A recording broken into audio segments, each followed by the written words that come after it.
Oyo Tajiwa Yoraja Mr. Crazy, okay. Shegu, okay.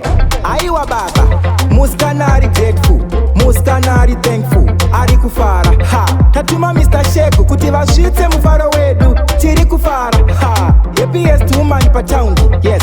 Pakufara havana raundi, iwe wakandichemedza, zvakandichemedza, hazvichandichemedza, ndiri kufara. Icho, chiri kufara, Mwari musikana ari kufara, ha. Yatontarisa, ukazvitarisa, unozviona ari kufara, hede, ari kufara. Mwari musikana ari kufara, ha. Yatontarisa, ukazvitarisa, unozviona ari nevasikana, vanoshora vamwe vasikana, body shaming mumwe musikana, hauna kukwana, nasi tiri kuda musikana, vanosimbisa vamwe vasikana, asiwe toze sababa, Jose, chimboitawo sababa, zvekurova mukadzi ngazvipere, izvozvo ngavakunyepere.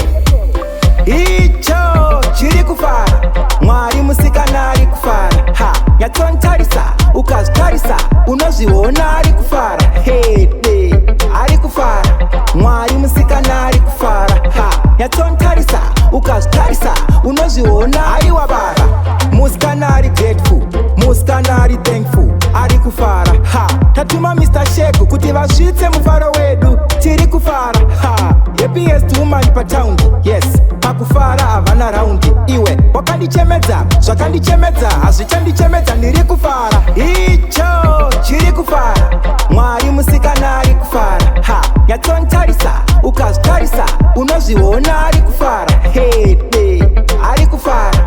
Mwari musikana ari kufara, ha. Yatontarisa, ukazvitarisa, unozviona ari kufara. Icho chiri kufara, Mwari musikana ari kufara, ha. Yatontarisa, ukazvitarisa, unozviona ari kufara, hede, ari kufara.